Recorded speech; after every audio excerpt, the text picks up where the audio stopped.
Well, g'day everybody and welcome back to the Hardball Gets AFL show. This podcast is brought to you by the Mazda BT50. You do ute. Today on the show, it's the 6 points leading into round 15. If you haven't subscribed, wherever you listen to your podcast, please do that. Leave us a rating, leave us a review and tell your mates. All right, let's get stuck in.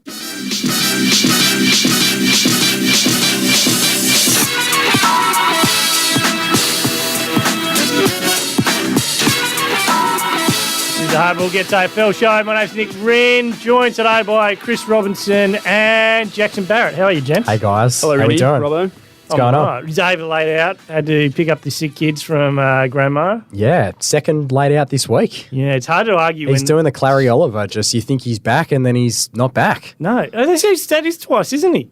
What's that? What is he having a week this off? week. Yeah, Monday, I forgot. Yep, yep. Must be nice. Yeah, must Doesn't be do nice. any other jobs, so No, this is... must be quite a week for the big fella. And it's fitting to have Jackson Barrett here because last night on the front bar... The moment we found out you were coming on, we've been peaking with excitement. So thanks for coming on, mate. Pleasure, guys. I watched the show. It's Gary Ablett Jr., the seventh best player of his generation, according to Jackson Barrett. I've got Judd, Bud, Dusty. Are you forgetting someone? Yeah, I got Junior. I got Gary Ablett Yeah. Jr. I got Junior I did- Franklin. I think I've got him. I don't Are you have all him right one. in the head, mate? What No, are you I saying? am. Gary Ablett Jr.'s one of the best three players. I reckon I've got him since 2000. first. You leave this I've got him third or fourth. What?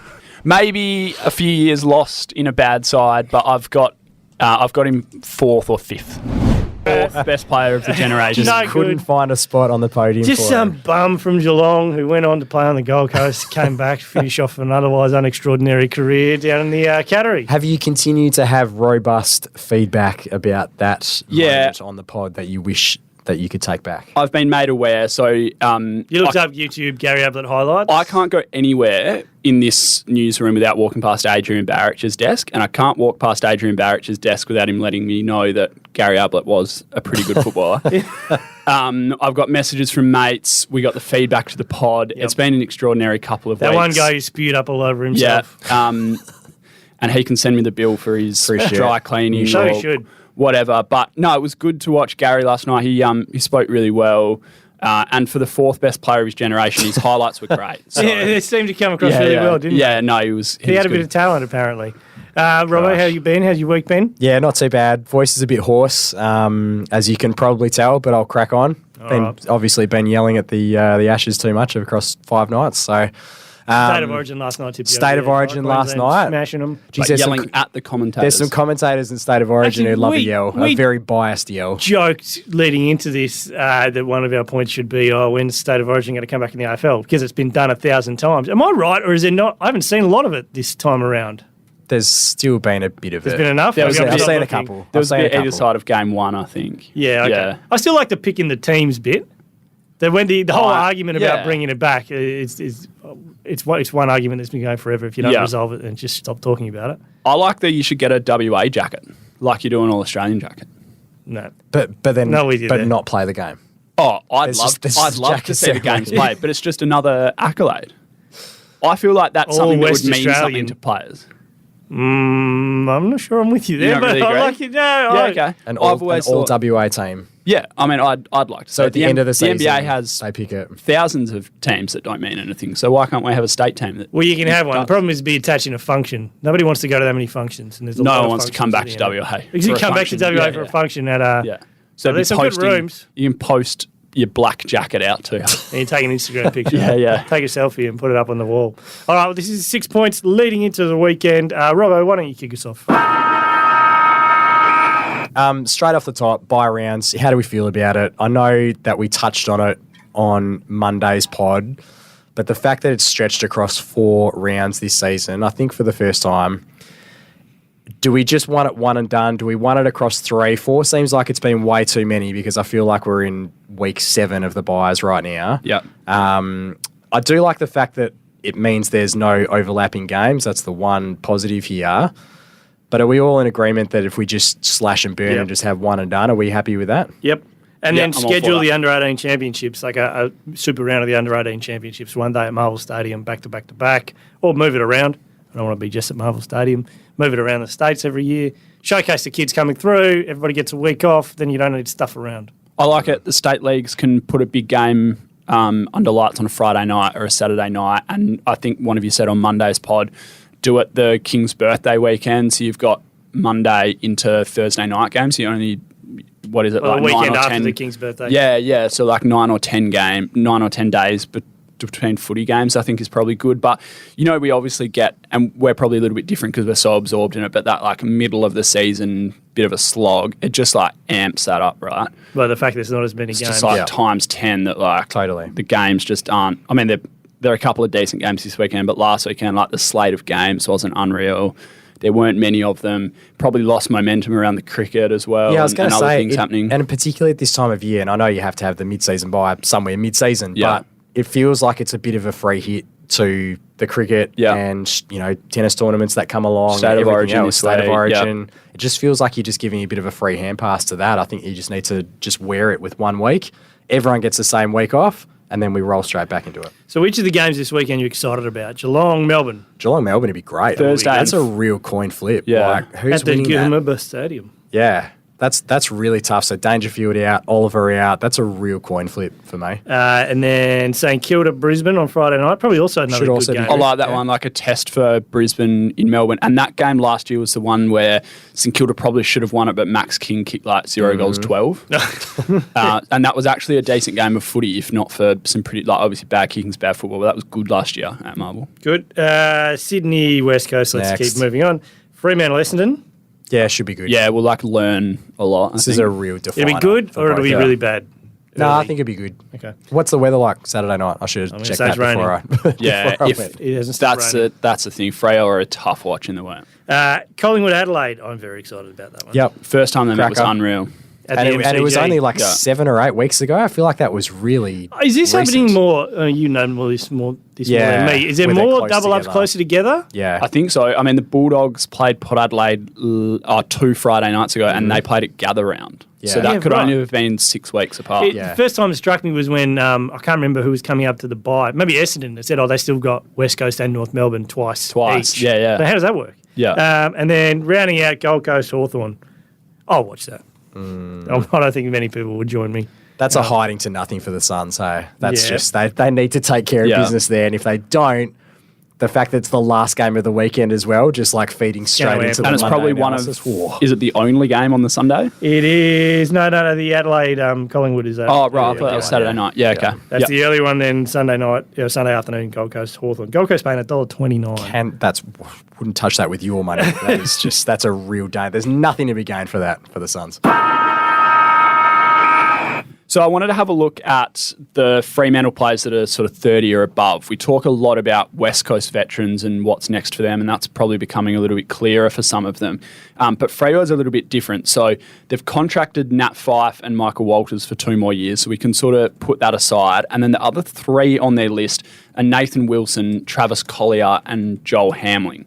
So I wanted to have a chat about where some of those guys are at. Oh, sorry, Taberner, if I didn't say Taberner as well. So Taberner's obviously got the injuries, and then the other 3 are out of the side. Collier's probably the one that feels almost least likely. Like they've gone, there were opportunities where they could have brought him in a wing role this season, and they've gone past him. And then Hamling, like, we've seen how fragile over the last couple of years their backline has been injury-wise, and they've had this incredible injury run the last 18 months. But I feel like Hamling's almost still like necessary as like As a backup an key AFL defender. caliber fullback that can come straight in and take a best forward.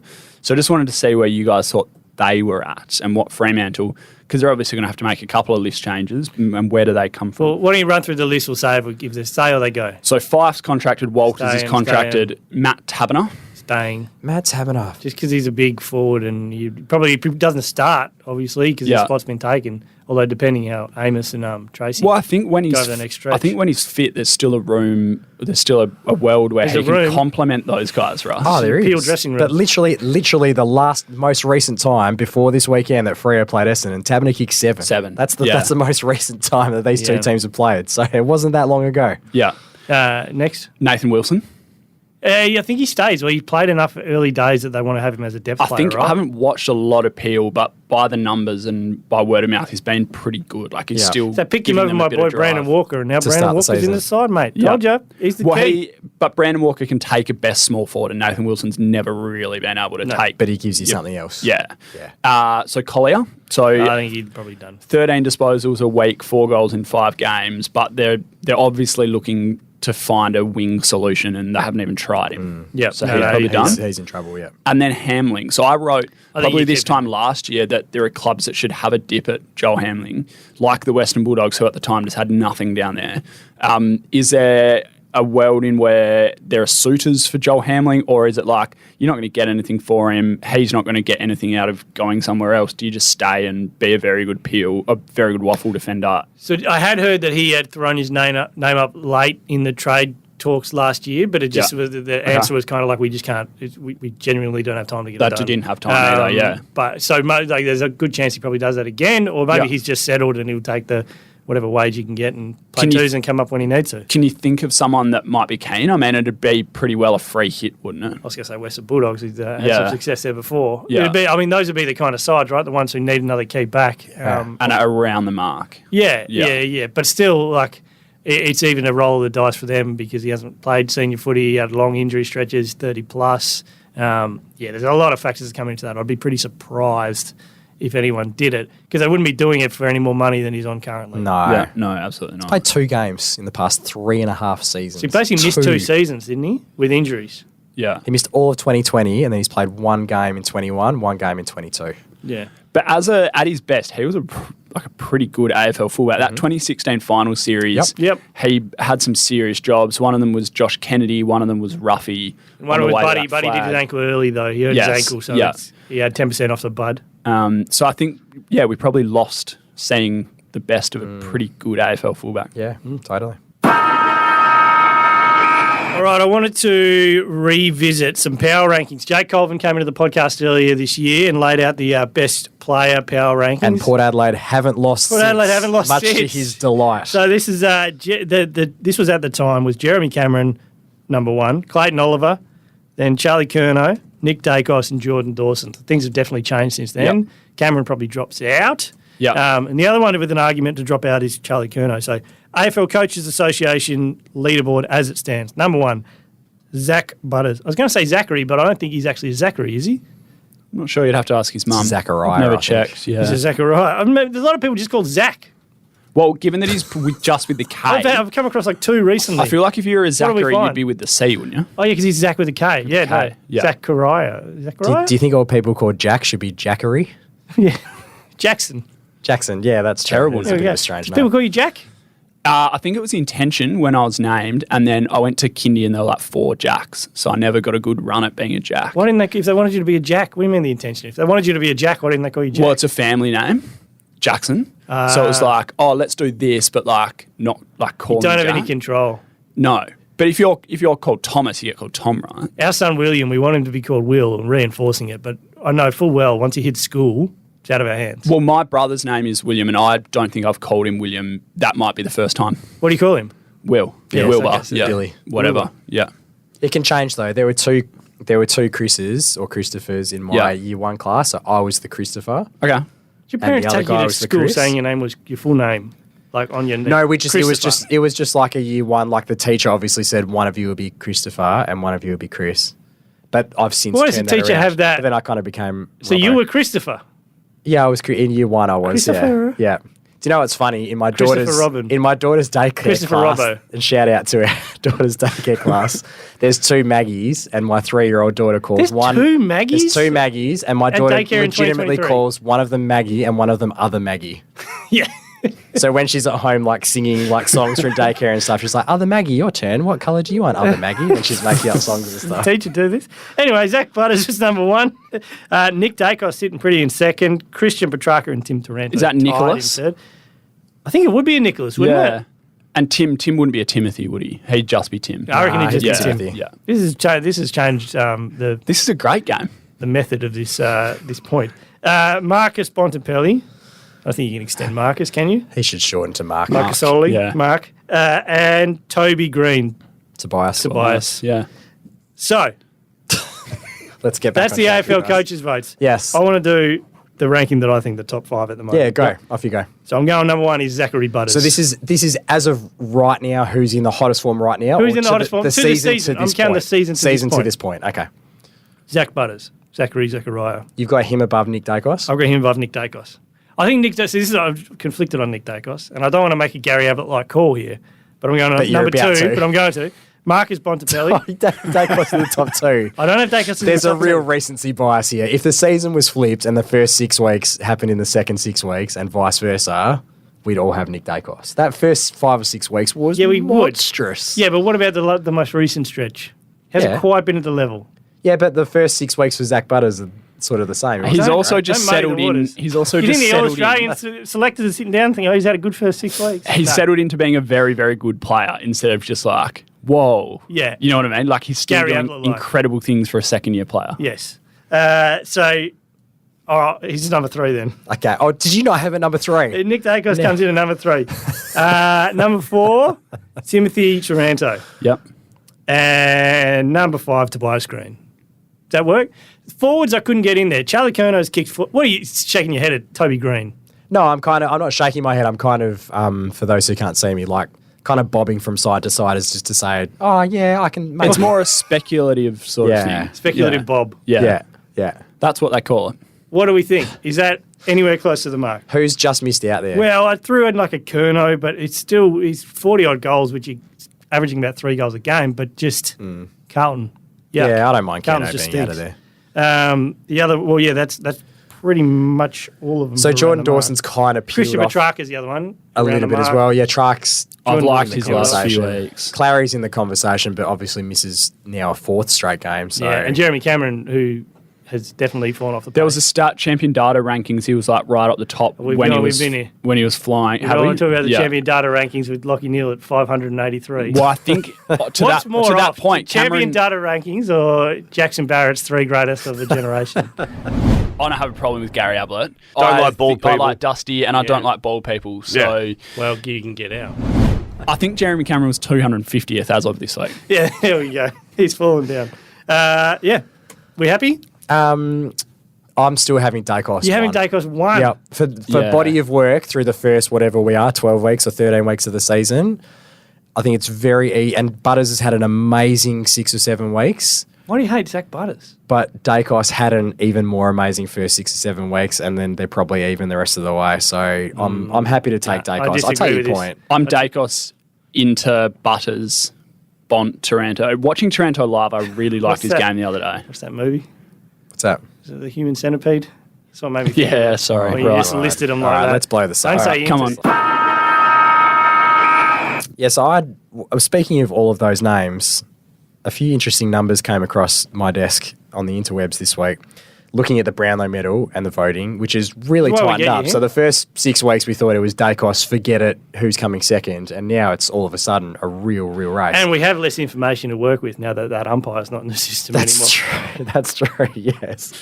But a post that came across my desk. So this is the past, 10 or 11 Brownlow winners and where they rated for each Brownlow winning season for contested ball amongst the league.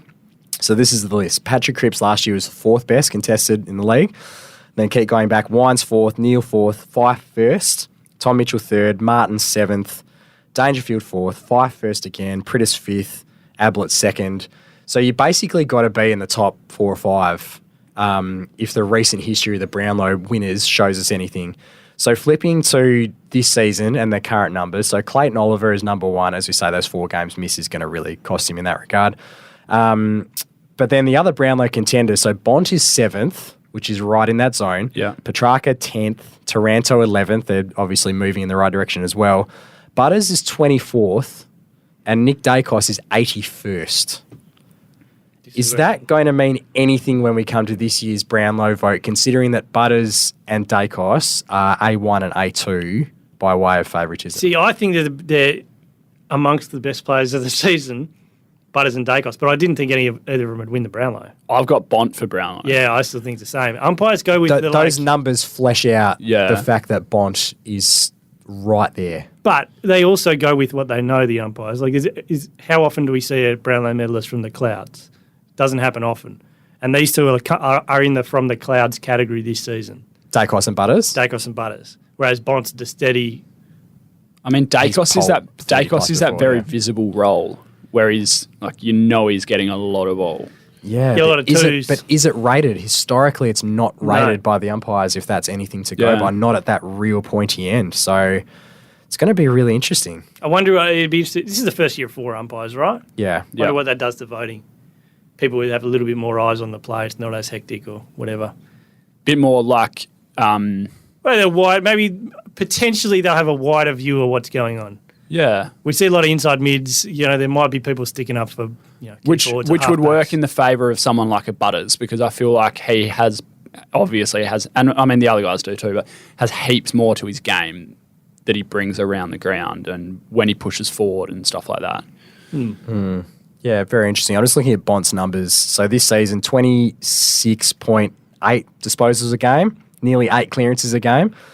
Going back to 2021, he had 26.7 touches a game and 5.5 clearances, polled 33 votes, and somehow didn't get there. That was the Ollie Wines one. So the bloke can poll. Just Bon wins it from you. My punting's been a long way out, but if those numbers are anything to go by, Dacos and Butters might have trouble overhauling him. So no Buddy for Sydney this week. They didn't have him last week, and they debuted a bit of a new look forward line. We know it's his last year, so they're obviously eye to the future sort of stuff. So Jack Buller debuted last week, 2 disposals and subbed out. We love Jack Buller. Sure, he'll come good. Tough start. Been there a week, whatever. Hayden McLean, Aaron Francis, Joel and Marty are the other guys that made up their forward line on the weekend. Marty. We love him, Marty. With Marty Party. McDonald and obviously Sam Reid injured as well. Do they need to look at... There's probably 2 sides to this. Do they need to look at bringing another guy in to help Amati and McDonald, even if that's just for the next few years, like a link-up sort of guy? And then the other side of it is, do they need, and we've probably spoken about it a bit, do they need like the big name? Do they need a footy celebrity buddy-like name that they've always had in Sydney? Seems to help with it. But their attendance and everything still is doing fine. Yeah, it's fine. I don't think they need that kind of player to try to take over the consciousness of the city or anything. I think that seems to be ticking along really well. Who are you thinking? What kind of a role? You're like an up the ground forward to turn around and deliver. Well, they're in the mix for Himmelberg, reportedly. Okay.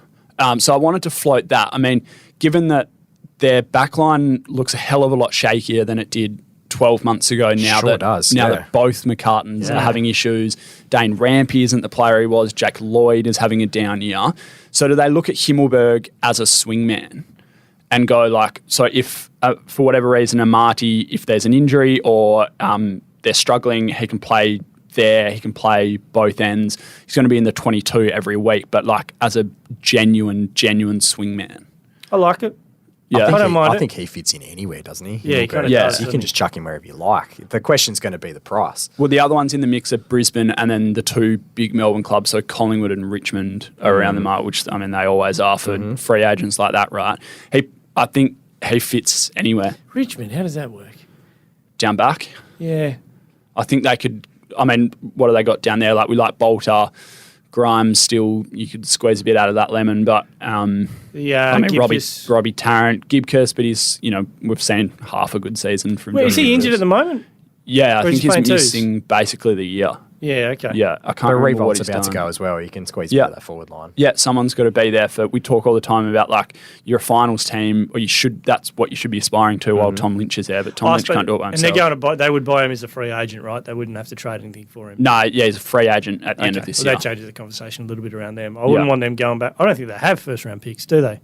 No, I can't imagine they would. Round. Is it another example? Are they putting themselves further in a hole that they're in with Taranto and Hopper by giving another guy a decent chunk of money while they're not actually bringing in not that kids good anyway? Yeah, there's nothing they can do about it. They might as well try and win as much as they can. It's a good point, though. Logan McDonald is fast becoming just about the most important guy on that list going forward, because he's going to have to take those reins.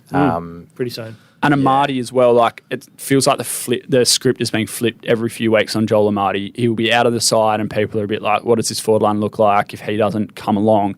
And then he'll have just like a wild couple of weeks and you're like, oh, well, this is the future. But even on Amadi, like I really like him as a player, but I'm still not sold he's the guy.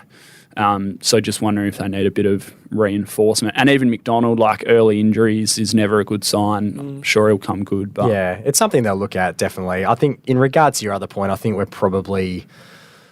Sydney would say they're probably past that point where they need a draw car, where they need to pull Plugger in to, to get people through the games. I don't think he'd be any good. It seems like they've built a good enough culture. Do you know Plugger was still playing? Plugger played the day that the Eagles last beat the Swans at the SCG. Really? Plugger was still playing.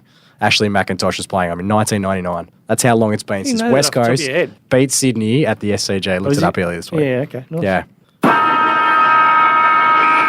Let's wrap it up with a quick and cheap and cheerful one. So, is any of these sides going to break the hoodoo of the being absolutely terrible the week off your bye, playing a team that didn't have a bye? West Coast? No. So Adelaide and Collingwood play each other, so they're ruled out. Yep. One of them has to win, probably unless it's a draw.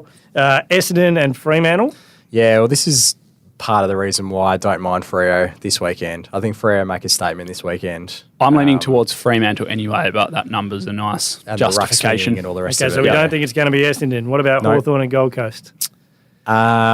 If Gold Coast stand for anything as an organisation / area of the world, they win that game on Sunday. Gold Coast is an area of the world doesn't stand for a hell of a lot. Okay, get on Hawthorn. This is like crisis mode if they lose, right? Like this is serious questions. It's got all the makings of the perfect storm. As I said, it's the last game on the Sunday.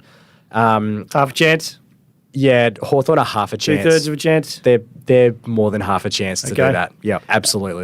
Melbourne and Geelong. So Melbourne is coming off the bye, playing Geelong. Yeah, well, that's the interesting one, isn't it? I've tipped Melbourne, but with no huge amount of confidence. They've had some stinkers down the highway as well, haven't they? Yeah. They have, but they've also had some good wins together too. So it's really hard to know. That's a really hard one to know. That's a half chance. And West Coast Sydney. Don't think that's a chance. So we've got 2 half chances in Hawthorn and Melbourne to break the streak. Oh, well, Gov's out, so you can't tip West Coast. I was a little bit more bullish that West Coast. Remember I raised on Monday, I was like that 58.5 point line back. with Gov and Hearn, which I thought both of those guys were back with Barrett and Duggan at that point. But now they've lost 2 of those guys. So it's starting to slip away a little bit for It's West the ones Coast. you couldn't see coming, like the 30-year-olds on soft tissues. Hardball bets. Thanks to the Tab Touch app. All right, this is Hardball Bets brought to you by Tab Touch and the Tab Touch app, and I've won. Congratulations. I'm so happy for you, mate. I'm beside I don't think I'm back to the evens yet. Like, I don't think I've broken even. But You're a little way off that, mate. I'm on the way. I'm one bet off, I reckon. And then I'll be in the green again. So, All right. Robbo, as the loser, why don't you go forward? Okay, I'll go. I'm just going to go back to the well. As always, just do the complete opposite. Just pick the leg that you think is the most unlikely here and go the complete opposite and load up because this is getting home if you do that. I'm taking Angus Brayshaw for under his disposal line tonight, which is 24.5. So Angus Brayshaw under 24.5. The D's Cats margin to be under 40 either way. And Brisbane to knock off St Kilda. It's paying an even $4. Please. Please don't put any of your money near that. I'm going to keep it simple and say Eric Hipwood kicks 3 goals plus against St Kilda. Hang on. How is that going to happen? How is that It's simple? a one bet, as in just like a simplified one bet, not a... Brisbane's forward line is very much on my do not touch list. No, it could be anything. This is what I think. Someone's going to kick 3, surely. And they're not going to go to him ahead of Danaher, etc. So Eric's going to be wide open in that forward line. And he's going to pay $3.50 into my heaving Hardball Bets account. Okay. All right. Year of little fades. That's Hardball Bets. Got the touch this AFL season. Choose Tab Touch. Better your bet with Tab Touch. Gamble responsibly. Call Gamblers Help on 1-800-858-858. And this has been the Hardball Gets AFL show, proudly brought to you by the Mazda BT50. You do you. We'll see you next time.